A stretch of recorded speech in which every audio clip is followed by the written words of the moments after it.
Good morning, everyone. My name is Sabrina Kofer, and on behalf of Choice and ACRL, I'd like to welcome you to today's program, Designing Meaningful Experiences for Digital Natives, which is sponsored by ProQuest, part of Clarivate. This session is one in a series of sponsored webinars from Choice and ACRL that addresses new ideas and developments of interest to the academic library community. Before we get started, I'd like to point out just a few features of the webinar software. All of the attendees who join the presentation are automatically muted and your cameras are off, so don't worry about generating any noise or feedback. We've got that taken care of for you. In the main area of the screen, you can follow along with the presentation materials. To adjust the size of the slides or video, you can use the divider in the middle of the screen to slide the sizes to your liking. We are using the Q&A feature today. Please use it to ask questions of our speakers. We do expect many questions, and we likely will not have time to get to all of them, so we apologize in advance for that. For that being said, we'll answer as many questions as we have time for at the end of the presentation, so please type your questions into the Q&A module as they occur to you. You can also use the upvote feature to highlight questions you like or would like to be addressed. Also, there is closed captioning available for today's session. To toggle the automated captions on or off, please use the CC button on the bottom right corner of your screen. Last, please note that we are recording today's program and everyone who registered should receive a follow-up email with a link to the archive version. And with that, we're ready to get started, so I will hand it over to Lane. Hi, thanks so much for joining us, everybody. Happy to have you here, and hopefully that hope that you take away a lot from our presentation, Designing Meaningful Experiences for Digital Natives. So this presentation is coming to you from myself, Lane Bowman, and I'm a senior UX designer for dissertations at Clarivate. And I'm here with my colleague, Christy Heitkamp, who is also a senior UX designer on the ProQuest platform. So we're talking about digital natives, and this right here is a brief definition. It's really about someone who has grown up in the information age with the presence of digital technology. Most agree that while digital technology has been around for decades, the key distinguisher of a digital native is someone that has grown up with the advent of home internet. So it's possible there may be a small subsection of millennials, and we'll define those later, who grew up with their entire lives using broadband access. But largely this group consists of those in Generation Z and Generation Alpha who have had really powerful internet connected technologies in their lives since birth. So here's our roadmap for today. We're going to start by taking a look at who is Gen Z and then move on to Generation Alpha. We're going to talk a little bit about the devices that many of us have used and back in the day, and those that we use now as well.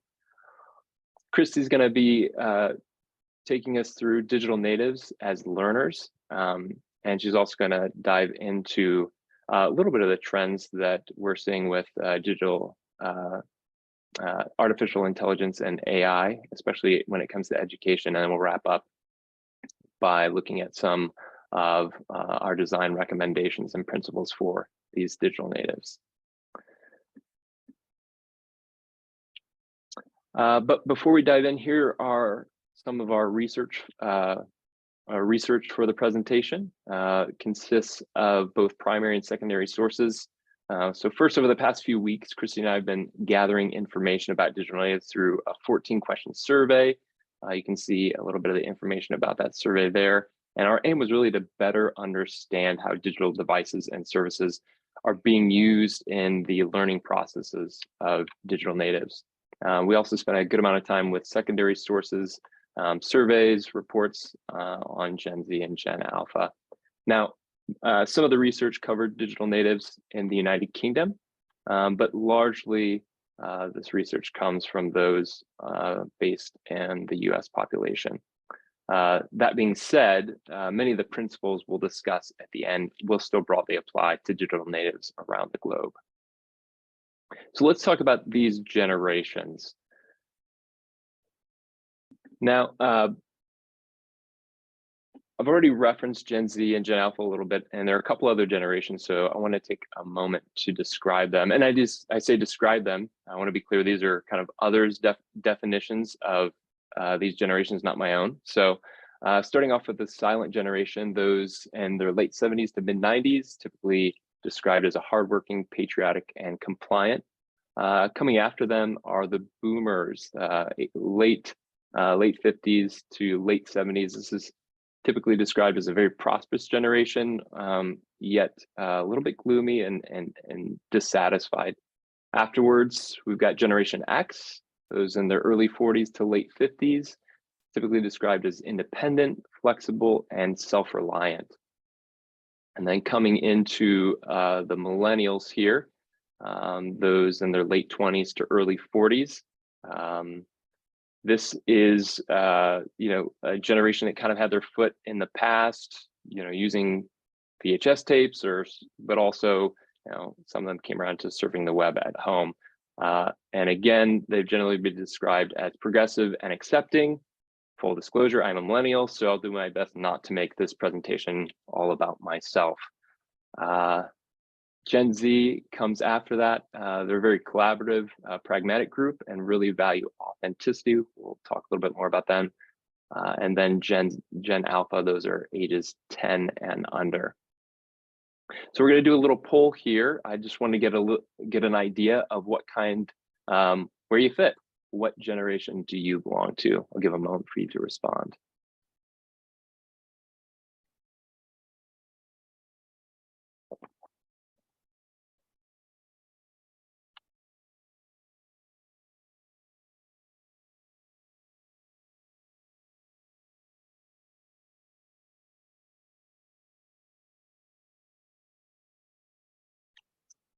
All right,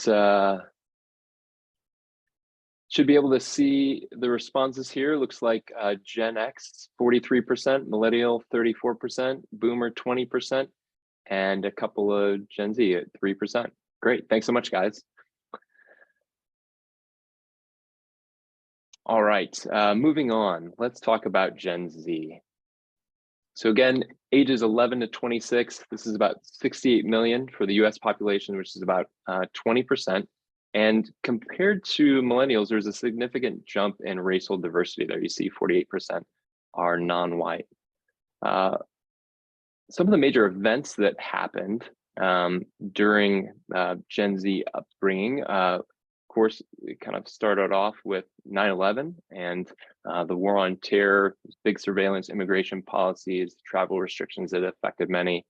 Hurricane Katrina in 2005 devastated the Gulf Coast, but lots of people working together to provide aid and rebuild.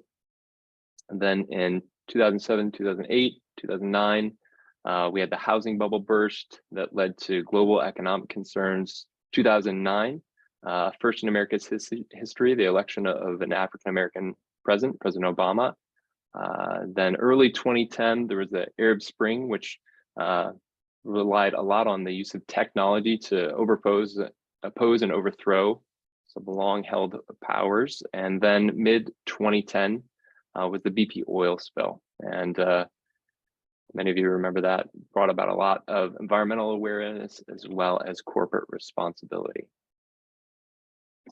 So let's talk about some of the exposure that Gen Z's had. If you recall your childhood, many of us probably remember like growing up listening either to a family radio or watching the evening news on television.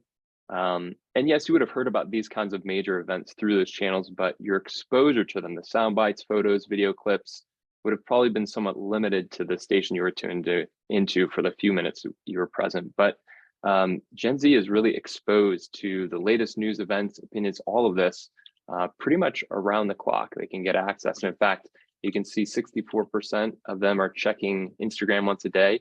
And then not only are they're checking daily, but they're spending lots of time. So 54% are spending about 4 hours on social media.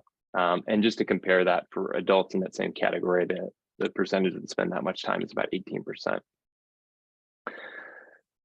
So lots of exposure. And let's talk a little bit about closer to home. So Gen Z, parents of Gen Z, who is raising Gen Z? So this is typically Generation X, and this was the latchkey kids growing up.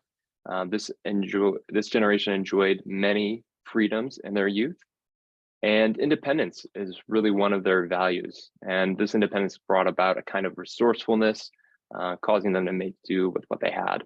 And in finding their own way, they became a little bit cynical, especially those who were in charge. But Gen X also used their free time to support causes that are important to them.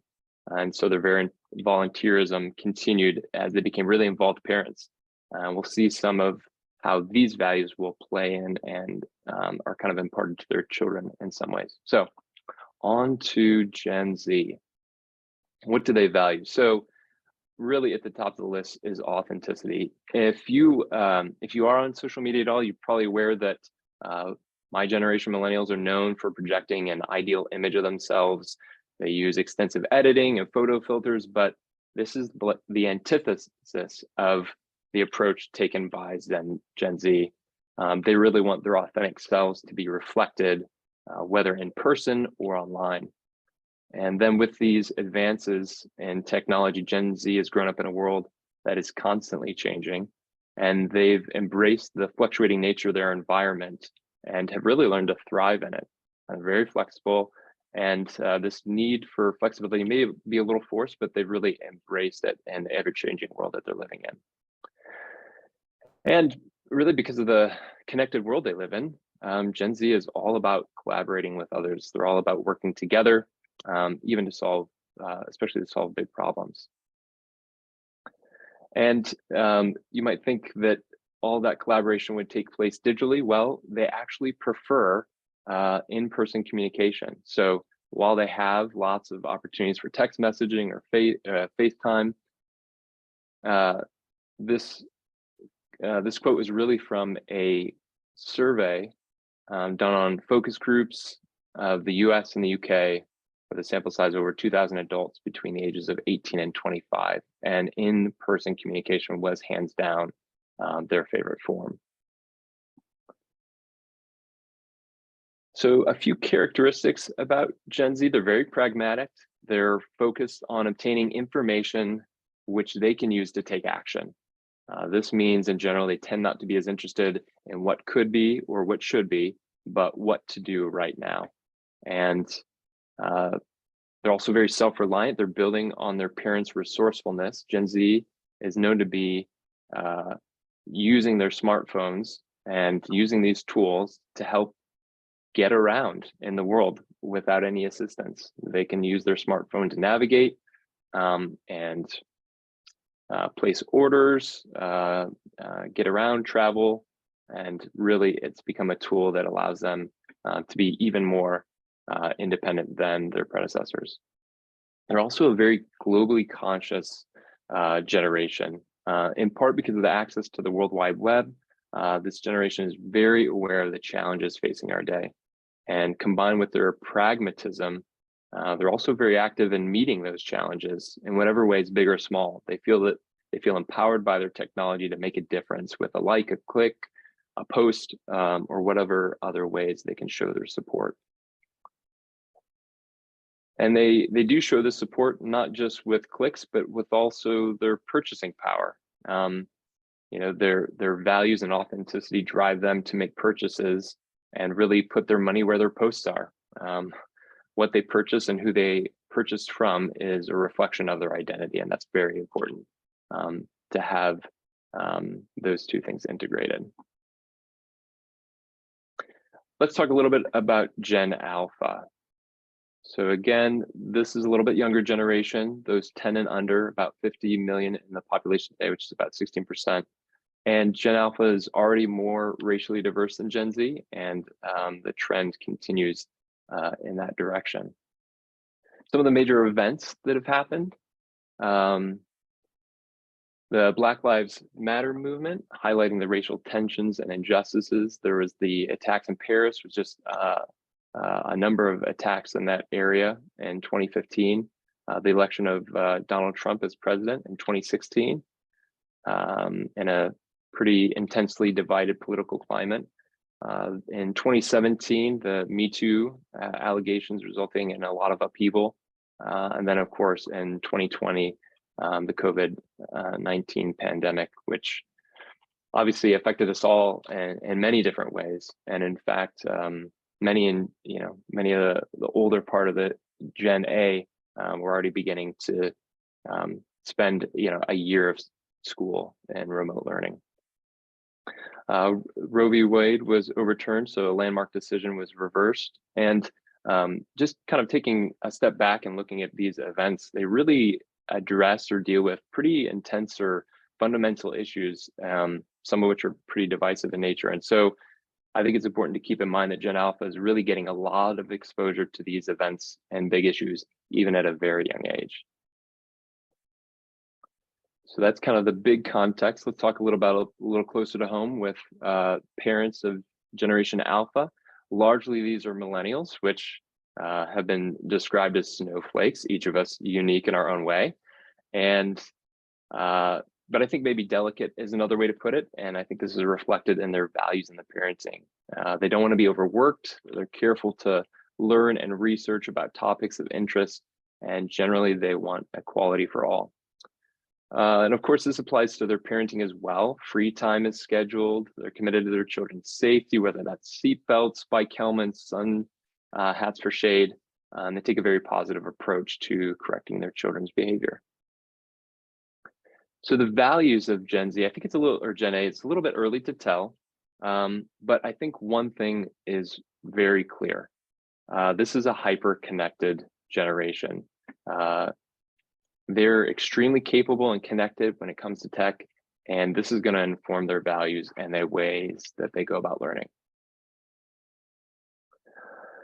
Let's talk a little bit, just real quickly, about some of the devices. I initially I wanted to take us back in time, and I had a recording of the dial-up tones and the AOL You've Got Mail message, but that was a little long, and it gave early listeners of the presentation a little PSD. So we're just going to dive right in. But think back about some of the devices you used to use. Downloading a file might take days, and today the attitude is everything takes forever. These digital natives are really used to having everything at their fingertips all the time. If you think about storage, maybe you ran out of memory, we're using floppy disks. But today, their attitude is I can capture, create, and share as much as I want to. And I want to add a quick anecdote here. A friend of a friend was teaching a college programming course and helping one of his students who was struggling on an assignment. And when the professor asked where the class files had been saved on the student just gave a blank stare. And so the professor asked, what folder do you download files into normally? And the student still didn't have an answer. And the young programmer just responded that they're just used to searching for anything. And this was kind of a paradigm shift, right? Many of us grew up, file storage was important, keeping track of your files, knowing where they were. But those growing up with modern computers can just kind of search and find anything they want. And it wasn't really important to be able to keep track of where you stored your files. Device mobility has changed. You may remember posting an away message. I know that's more for those in my generation or Gen X, but now devices aren't left behind. The devices go with these digital natives everywhere that they go, and they're used to always having them available. Even search has changed. Back in the day, we used Boolean operators to try to get the computer to tell us what we wanted it to. And now the expectation is, why doesn't Google know what I'm looking for? And so these digital natives really have very different expectations and attitudes, because the devices really empower them in ways that are just completely new. And so I think it's important for us to recognize these digital natives may have very different expectations than we have had. On to Christy.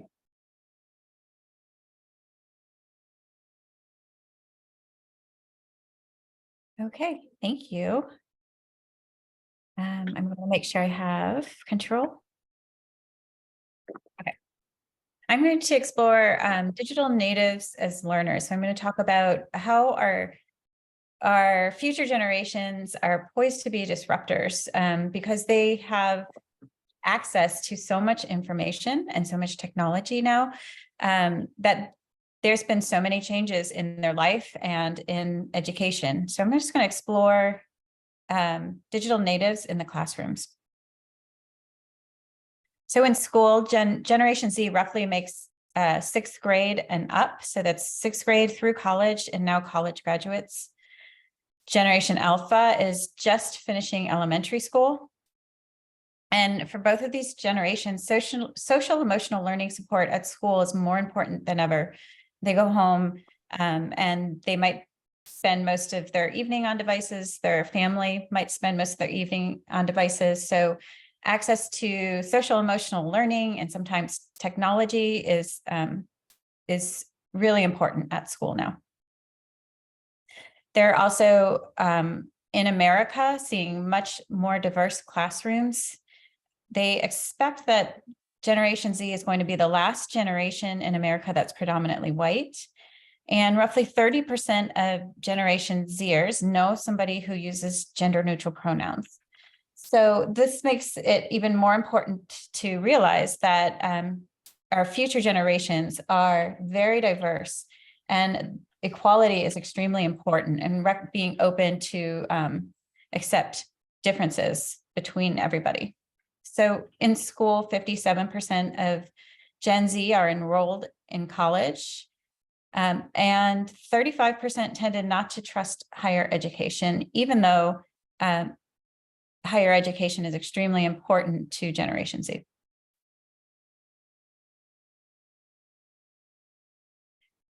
And I apologize, I'm flipping through my notes on one computer, so I might be looking off to the side here. Gen Z and digital natives in general, we've had across the globe a pandemic as these students have been in school. So they've done online and hybrid classes at a very young age. They're able to smoothly transition between online and in-person connectedness for learning. And this is a generation of very digitally creative students. So 61% of Gen Z believe that video and photos help them express what they want to say better in words. So they have a lot of tools that previous generations haven't had before to be able to create content. This is a cohort of content creators.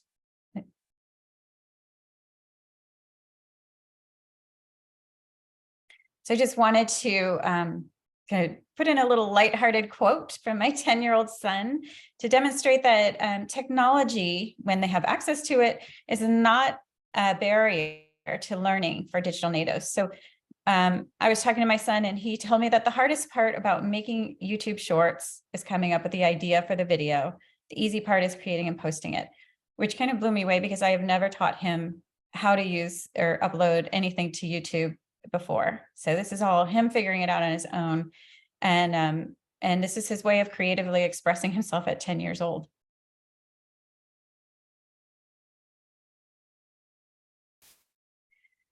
So Gen Z, they, as they're growing up, they are very value driven. They believe economic stability is extremely important. So in college, a survey of 2017 graduates, in the year of 2017, a survey was done on graduates. And this is, I believe, the first Gen Z cohort that had graduated from college. 88% said that job availability informed their choice of major. And then another frightening statistic that I found was, as we know, the cost of textbooks is rapidly rising. And 86%, these are all Gen Zs, decided to delay the purchase of a textbook because of the cost in a class that they were enrolled in. 37% dropped a course because of a cost of a textbook, and 21% registered for fewer courses because of the cost. We have college students who are already poor and they want to be able to afford and find reasonable prices on their textbooks. And so this is causing problems because it's putting students in an academic path that takes longer to graduate, which is also problematic for universities. I'm just going to touch really fast on the survey that Lane mentioned earlier. because there's a few statistics I wanted to pull out from that survey. So we asked the students, have you ever watched a video about any of these learning related topics? So we're specifically asking them about learning through video. And 54% said they had watched a video to learn how to do a new skill or learn a new skill. That's less school, more recreation. And 49% stated they used a video for general study tips.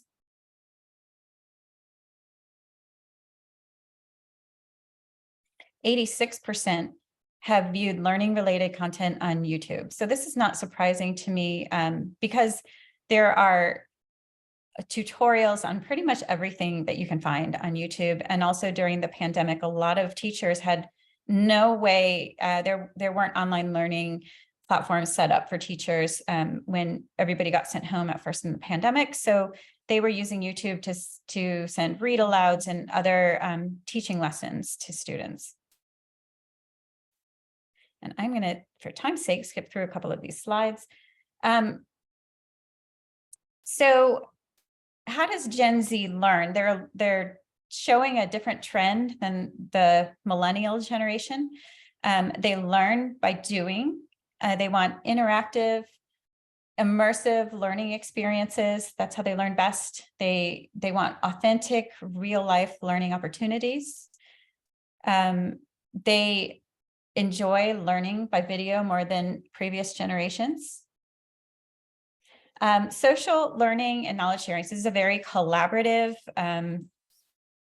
group of students, and they want open sharing of knowledge. So they are content creators. They want to share what they learn to teach other people, and they also want to learn from other people. So providing pathways that we can connect students and let them communicate and share research and knowledge together is extremely important.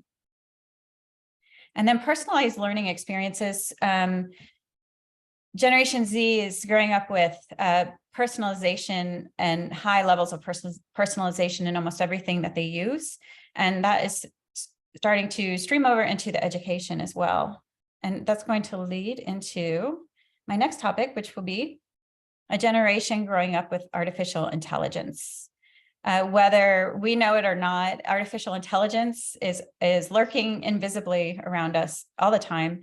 And it's also sparking innovation and growth across all disciplines, including education.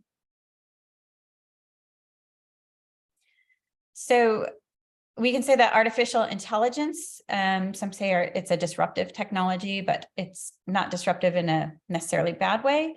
It could be seen as a catalyst for innovation. There's some other inventions and innovations that have also been disruptive that were catalysts and really did some amazing things for humanity and society. And so, we have in the most recent era, the invention or the innovation of digital music, which changed the entire music industry, digital cameras and smartphones. Those are all innovations that really changed the way that an industry operated. So AI is here. I think we all know this. It's seamlessly embedded into our everyday living. We are becoming reliant on it, and future generations will become increasingly reliant on it.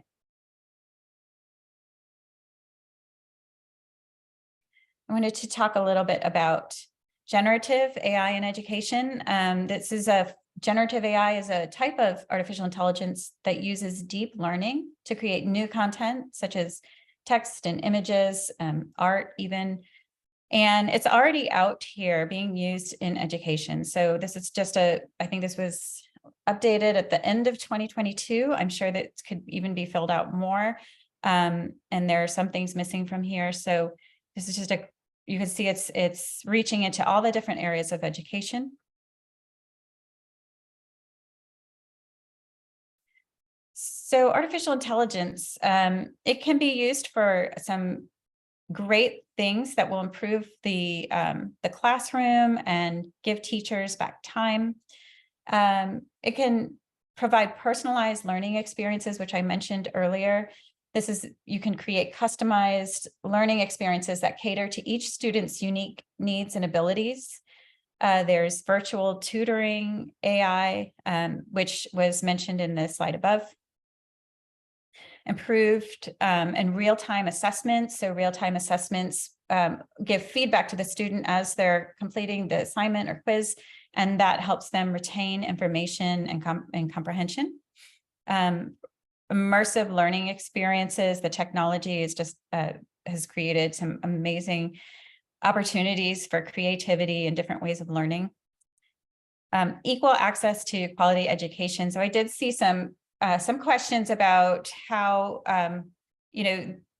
this generation and technology and digital natives applies to people outside of the US. And so obviously a lot of this was focused for US as far as the generations go. And I think that this is probably the same, that equal access to quality education, specifically in the United States, obviously relies on the ability to get internet in the case of artificial intelligence. Automation of mundane tasks. This will give teachers and staff and educators more time back in their day, which is gold, so that they can spend it with students.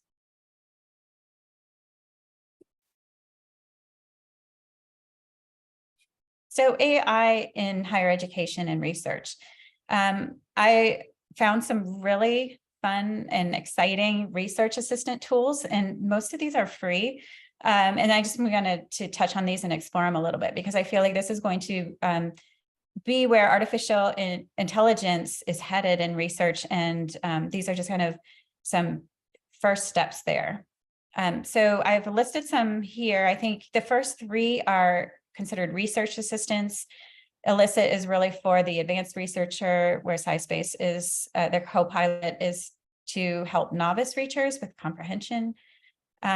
Our Discovery uses artificial intelligence to create feeds and alerts for relevant papers to research based on topics and interests that you select. We have article summary generators, which are incredible. And AI writing assistants is just one. There's a lot of AI writing assistants that have been out for a while and that continue to come out. These will help with the editorial process and speed things up drastically for publications. This is the Elicit. Hopefully this works. It's a quick demo of Elicit, although it's moving pretty slowly right now. So Elicit was the research assistant, and this is actually free, and they use artificial intelligence in natural language processing to help automate research workflows, especially when it comes to literature review. So Elicit can find relevant papers with keywords and summarize key takeaways from the papers. You can also ask questions and change which pieces of key information you want so that you can filter and organize your research.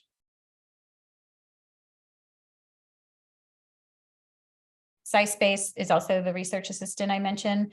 This is for the more novice researcher. So this is a really interesting, the co-pilot lets you ask questions about a research paper that you're looking at. You don't even have to read it yourself. So here I asked it how many participants were in the study, and it tells me that 106 participants with the demographics in the study. So they have preset questions you can ask, or you can ask your own.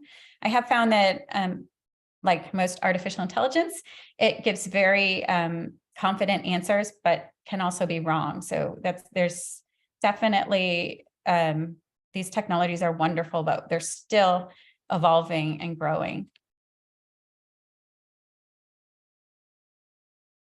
But the benefits of AI in research, it drastically streamlines the literature discovery and review process.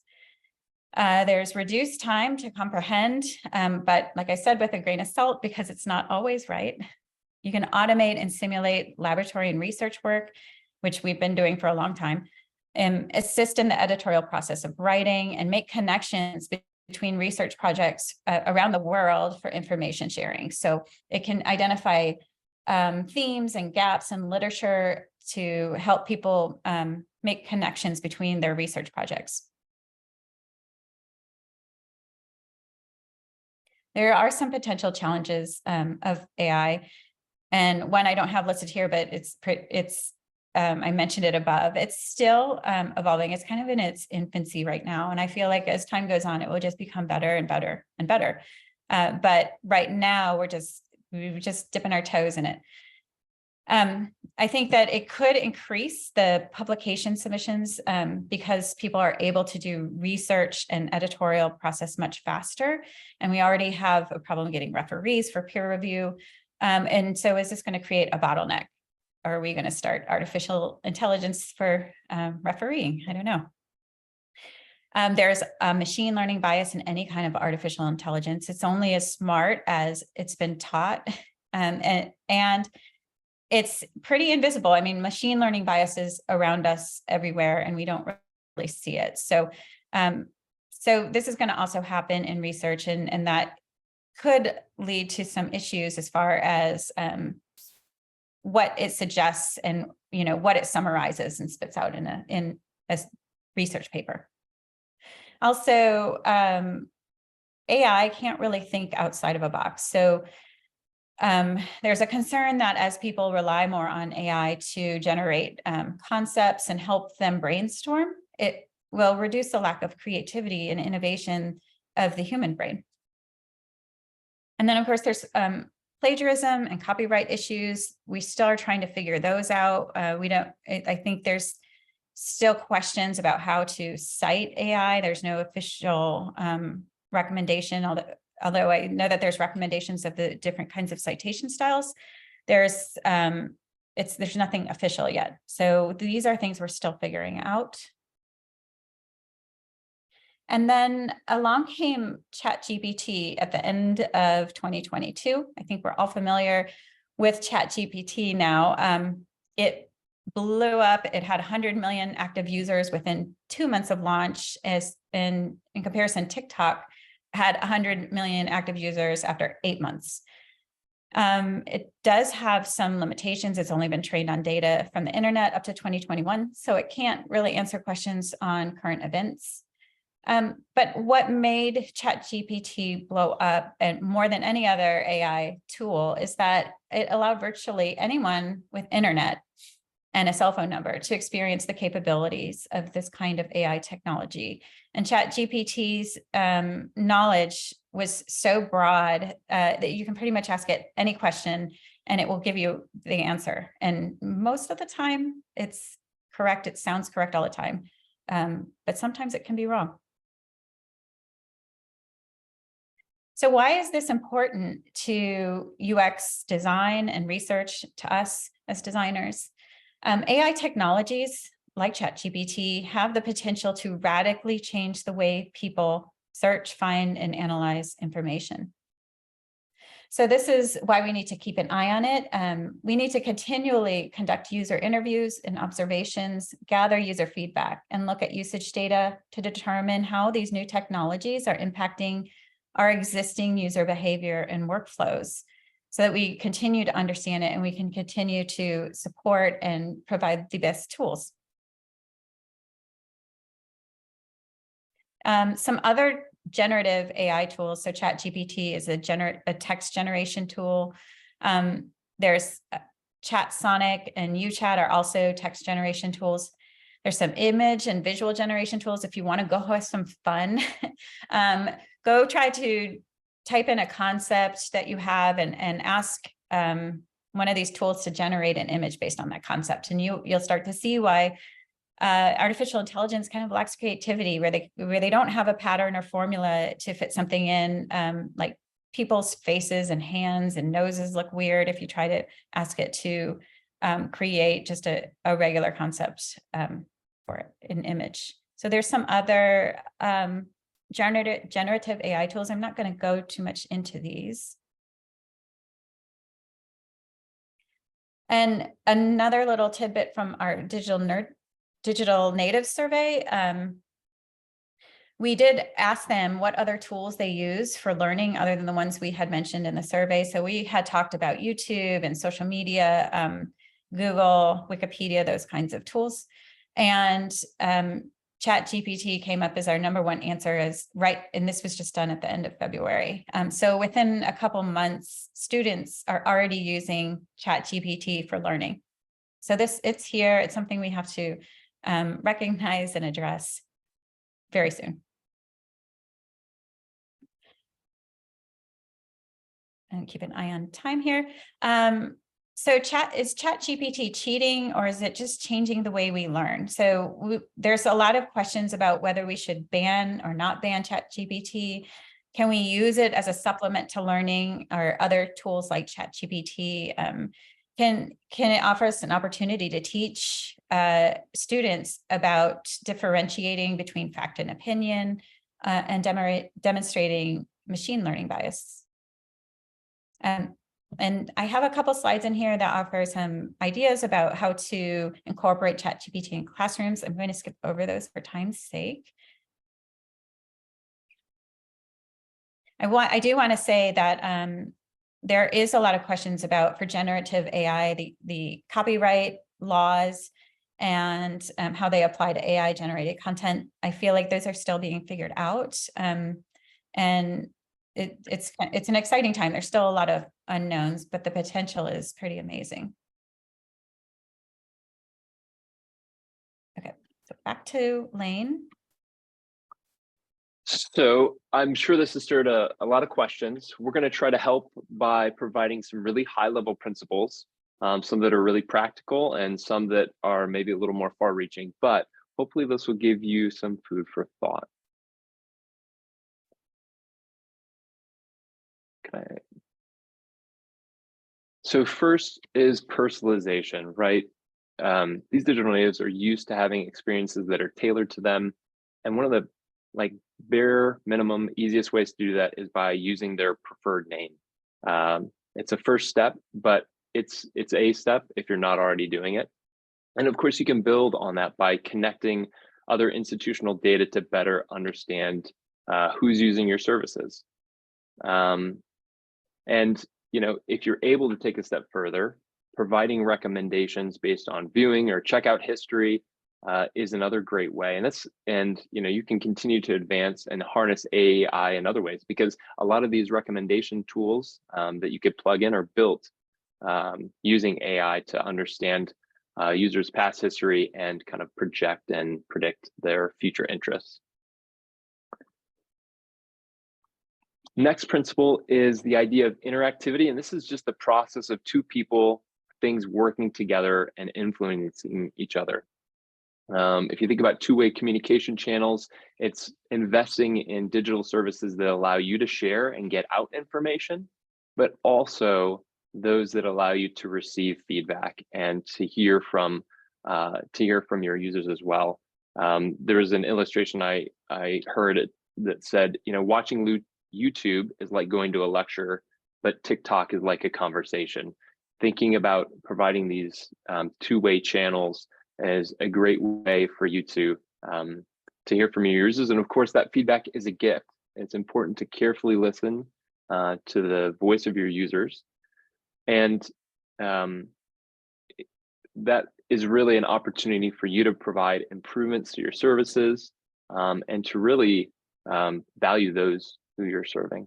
And of course, as we mentioned, staying in person, because when you're in person, it is a means of communication where you're going to get feedback just by being there. So the next is multi-spatial. So meeting users where they're at.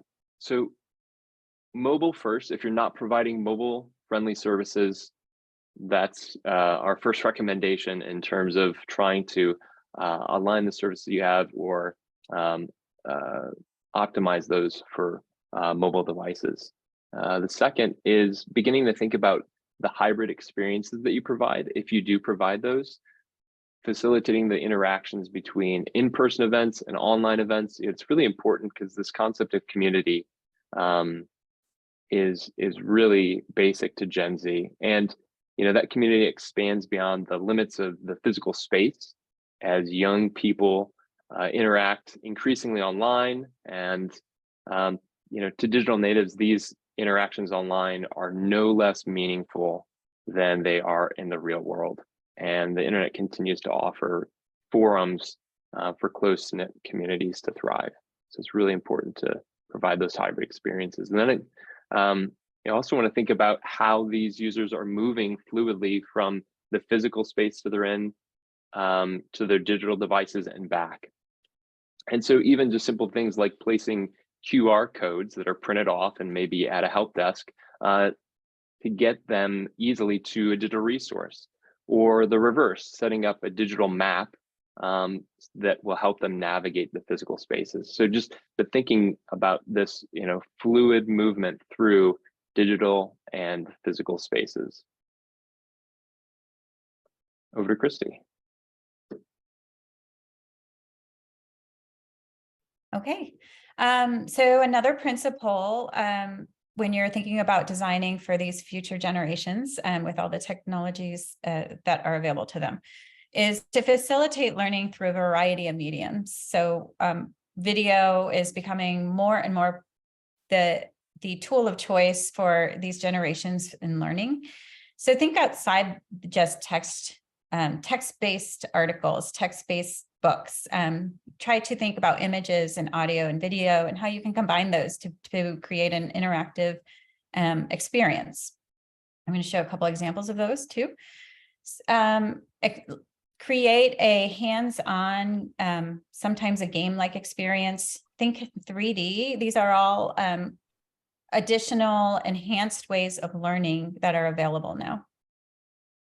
And then finally, we know we can make text searchable, but with artificial intelligence, we can also easily make audio and video searchable.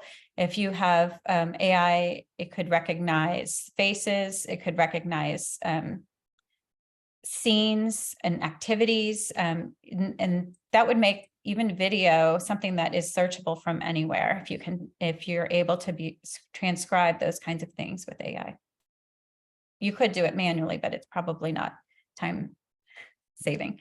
Also, if you want to think outside the text box, consider video learning. There's Sharpen, I believe that's a McGraw-Hill product. It has a video companion to their textbook, which is a TikTok-like learning experience. They create bite-sized videos to explain concepts in chapters.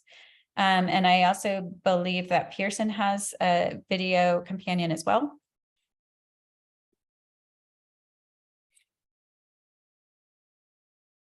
I just want to make sure I didn't skip something.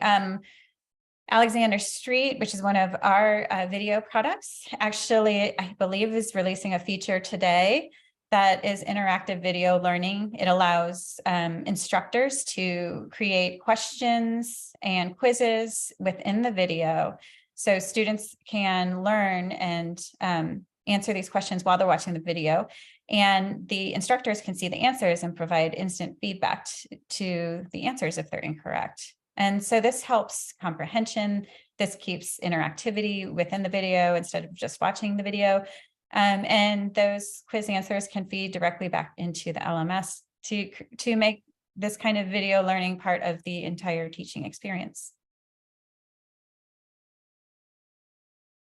Here's another example. Let me see if this video actually works, of an immersive storytelling experience. So this is an NPR article. I'm just scrolling like you would normally scroll down a page through the article. And it's almost like flipping through a book. And it's a very immersive way of reading an article. It has infographics, and it can zoom in on whatever area it's talking about. And technology-wise, this is not very complicated. And then this is another example with kind of interactive infographics. So for maps, this is an interesting topic because we have 2D models of maps because of the technical limitations of the past, but now we can think in 3D with maps. We can let students explore cities in 3D with maps. So this is a National Geographic page, and I'm just scrolling down the page as it's scanning across the skyline of New York City, and then I can explore blocks and buildings. And then for transcribing, like I mentioned before, this is our Alexander Street video collection, and you can search within the video, and you can then jump to the different areas of the video that the word you found was. So if we are creating content for learning, we also want to make sure that it is searchable like this. Designing for short attention spans. So these generations their attention spans are becoming shorter and shorter and shorter. I believe millennial attention span on average was 12 seconds. Now Gen Z is 8 seconds, and probably alpha might be even shorter. So we got to keep things short and sweet, reduce the clutter, use headings and other UI to make things very easily scannable, because we only have 8 seconds. And then finally, this is a less concrete value when it comes to designing, but it's very important for these future generations. So these values are extremely important to our future generations. So because they are able to see the ability to make a social impact across the world with their fingertips. So make sure to make your values, this is really for more brand oriented, easily identified and clear, and that you show how your values impact your actions. In your content, be direct and be transparent. Do not use formal communication like we used to. We want to speak to the level of the people that you're talking to. And so if you actually go out and you look at some brands and their social media pages and communication, it's extremely informal, sometimes shockingly. And then also harness collaboration. So this is a generation that wants to work together to better society. So create avenues to help them do this. And I think there's just at the end of here, and I saw a question about the slides. We can share those at the end. And these are also resources you can use that we recommend for UX design. And now we have a little bit of time for Q&A. I did want to say that we do have ProQuest One Academic, and if you want more information about that, this is resources to inspire our digital natives in their academic journey. You can visit the link and take a look at our collections.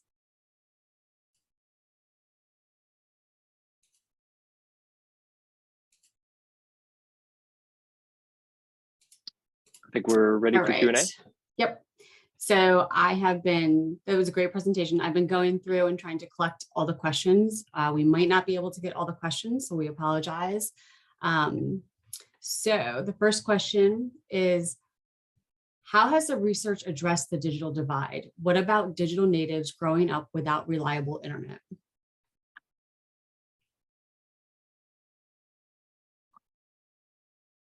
Yeah, I mean, certainly this is something that students are facing these days, and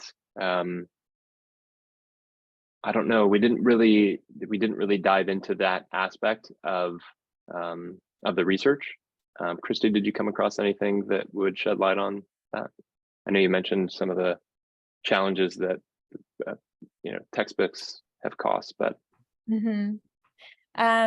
yeah, I think that the digital divide is real, and when we're talking about generations, I think a lot of the research is based in the U.S. Like even the generational names were created in the US, but I did read that what they're seeing is that some of the, as technology becomes a little more affordable, the divide is decreasing, and that as social media makes global issues more apparent to people, in different countries, some of the generational differences, because obviously like the United States and the baby boomers is all war and political related. I think a lot of global social issues are now becoming more evident to generations around the world. And of course, like the pandemic affected everybody globally as well. Okay, we have another one.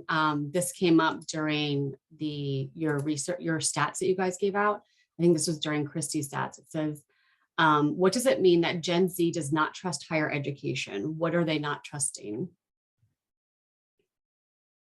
Yeah, this was just a general question that was asked of Gen Z. I think the alternative was 41% tended to trust, and I think it's just a general trust that higher education is going to really get them where they want to go, and higher education can be really just a reliable source in their academic journey.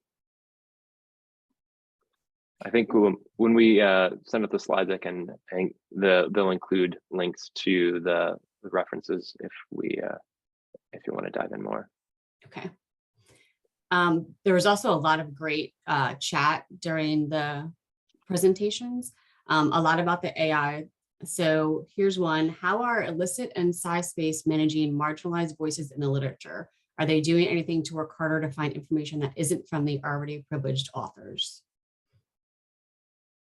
So I know, I'm not sure about SciSpace. I know Illicit, so actually they have a Slack channel that you can join, anybody can join, and you can ask the product manager and developers questions directly, and they're very transparent and open about the technologies you use and how they use artificial intelligence in their product too. So like I said, it's only as good as it's been trained. And they have artificial intelligence training their artificial intelligence too. So while I don't know what they're doing behind the scenes, I can tell you, you can go on their Slack channel and ask them directly, and they will probably answer. Do you see younger generations pushing back against AI? I don't. Yeah. I feel like they are embracing it actually. And in one of my slides that I skipped over, I just say that we could share those and go back. It just has some ideas about ways you can incorporate it into the classroom. I think Unbound Ed did a survey, and they also have a webinar talking about how they were trying to determine policy and how to use things like ChatGPT in their classes. And the students wanted to have a voice in that policy. They wanted to be able to not only use ChatGPT, but to help determine the policy of how much they're going to use it in class, how they're going to use it, how they're going to cite it, things like that. So I think that it's going to be, it's already being used, whether Gen Z and Gen Alpha know it or not in their lives, and they're already dependent on it. And I feel like they're going to keep embracing it and keep innovating with it. Okay. Yeah, and anecdotally, just my time meeting with students on a local campus was that it was all the rage, and they were pretty excited about the use of ChatGPT. The campus had an event where they hosted it was hosted by some of the current faculty, and basically the faculty expressed their desire to use it in their classroom, but to teach the students how to use it, as opposed to banning it altogether. Large Big Ten institution. Great. So I think we're almost at time now. So I think any other questions that we didn't get to, we've copied them down. We can try to answer them and send them out with a Q&A. And we will also be sending out the slides after the presentation, as well as the recording of the webinar. Okay, great. Yeah, thanks so much, Rebecca. Looks like we're at the end here. So thanks so much to Lane and Christy for taking the time to speak with us today. Thank you to Rebecca for moderating the Q&A, and thank you to our attendees for your engagement with your questions and comments. I'd like to remind our viewers that we did record today's program, so be on the lookout for a follow-up email from Choice and ACRL with a link to the recording. Also, if you have a few minutes after the presentation to fill out a brief survey, we'd really appreciate it. So thanks again to all of you out there for joining us. We hope you learned something new from the session, and we hope to see you again in the near future on another webinar.